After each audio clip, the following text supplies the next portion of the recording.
aliens are working to prevent a nuclear war.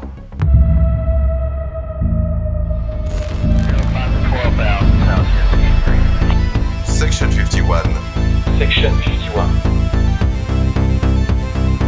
Section 51.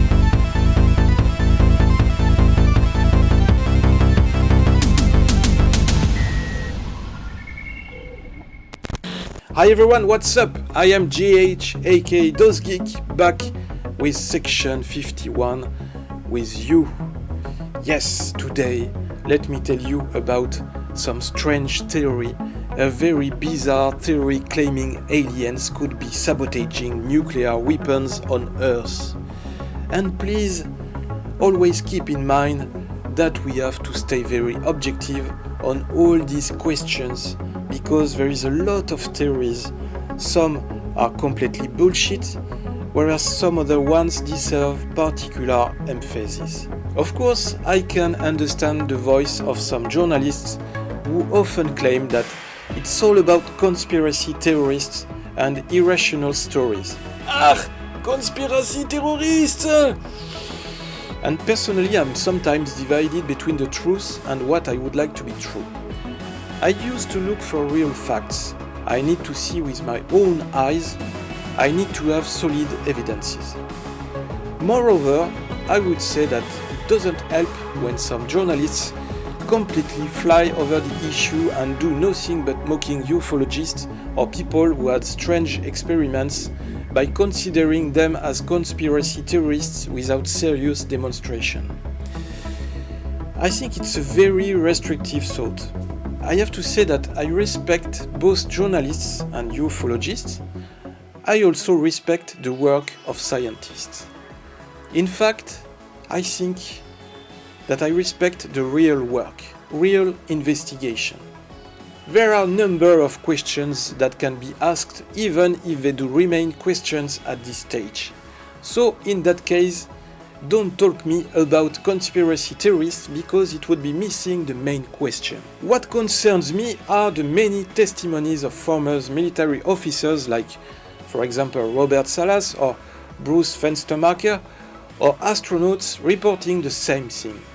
All these military testimonies claim that aliens are working to prevent a nuclear war. Wow, could it be true? Could it be that extraterrestrials are trying to prevent humans from using nuclear weapons because we simply cannot be trusted with such massive power?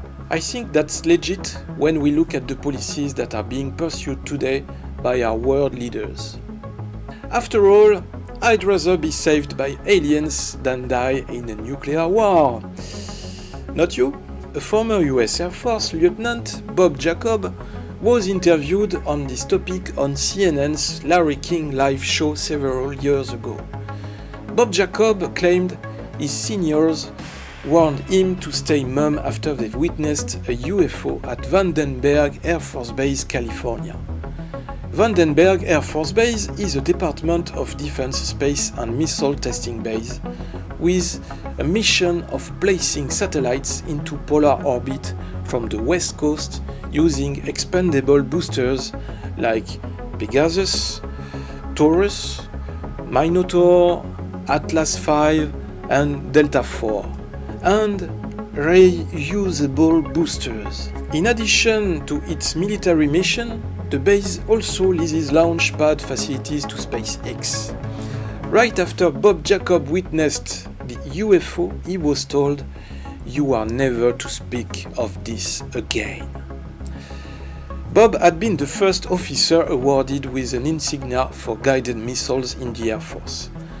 On that evening, he claims to have witnessed something inexplicable. "Hey, I have witnessed something inexplicable in the sky!" However, Jacob's superiors did not seem as excited and he was immediately told, "As far as you are concerned, this didn't happen. Or you will die." No, I'm just joking. And according to a ufologist, the alien sightings seem to be occur mostly around nuclear bases. Another incident occurred at Malmstrom Air Force Base in Montana and is one of the most remarkable events in this history of UFO encounters with the military.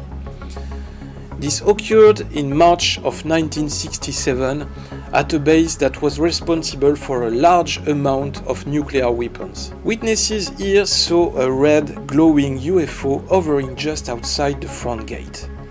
After that happened, all of the nuclear missiles shut down and went completely dead. Witnesses observed the UFOs were very interested in the nuclear weapons manufacturing facilities. And a couple of nuclear weapons that were sent out into space were destroyed by the extraterrestrials. One theory says that at the very end of the 70s and early 80s, US Air Force attempted to put a nuclear weapon, yes, a nuclear weapon, on the moon and explode it for scientific measurements.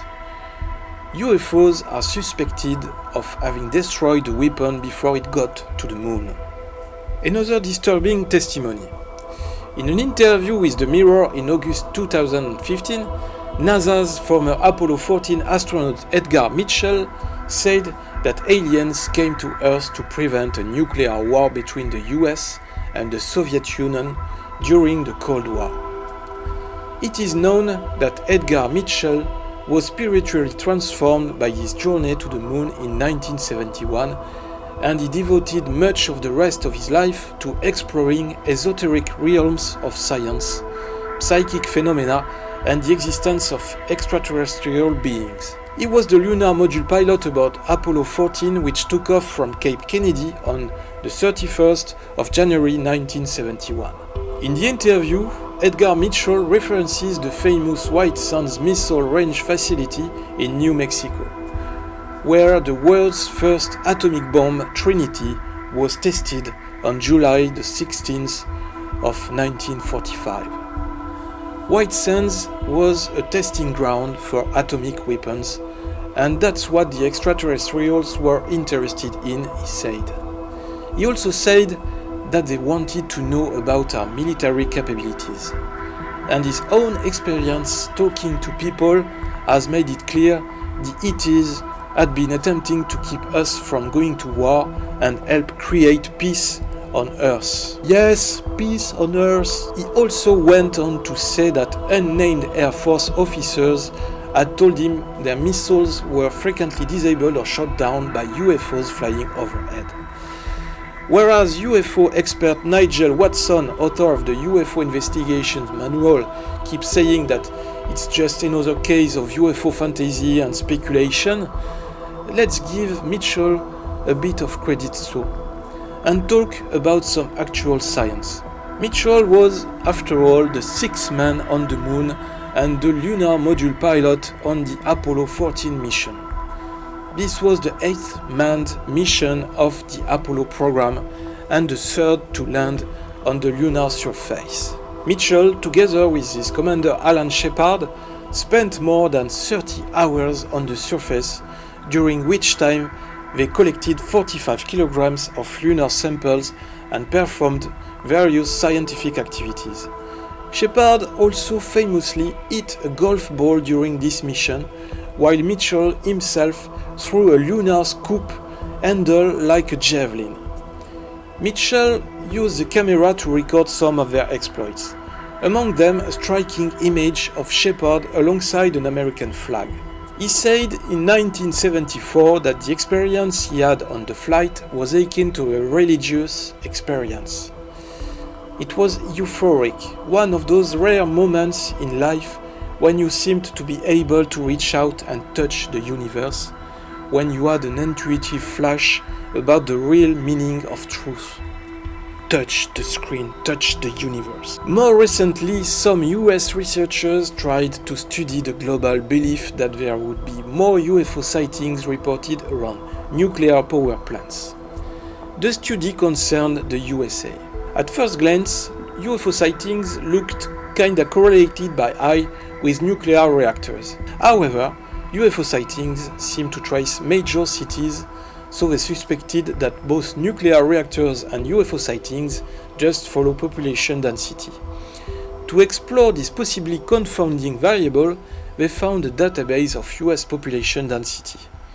but they finally found that there was no interesting correlation between nuclear power plants sites and UFO sightings, because the average sighting concentration per person in the area around a nuclear reactor is approximately the same than around a random location with a similar population density. I know it's a bit complicated, okay, but please, you can replay the video. And what about the UFO sightings reported in the sky of Fukushima shortly after the earthquake struck on November of 2016, just before a tsunami hit the Fukushima Daiichi nuclear power plant? Something really strange was recorded that day by a young 16-year-old girl, Asuka, something that still hasn't been explained.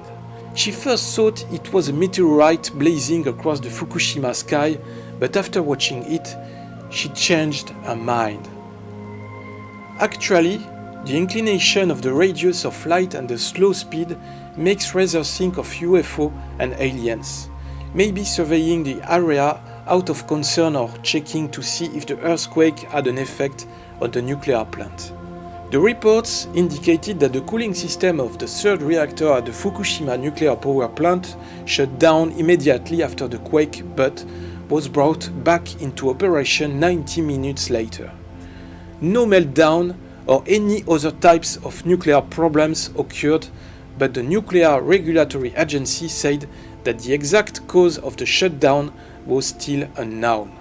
Because of the speed and the appearance of the sighting, there is speculation it could have been a jet or a rocket launch coincidentally flying over the area at the time of the earthquake, but nothing has been confirmed. So, nobody knows what Asuka saw that day. And what about the 20 meters meteor that exploded over Chelyabinsk in Russia in 2013, smashing windows and causing injuries to more than 1,000 people in the area?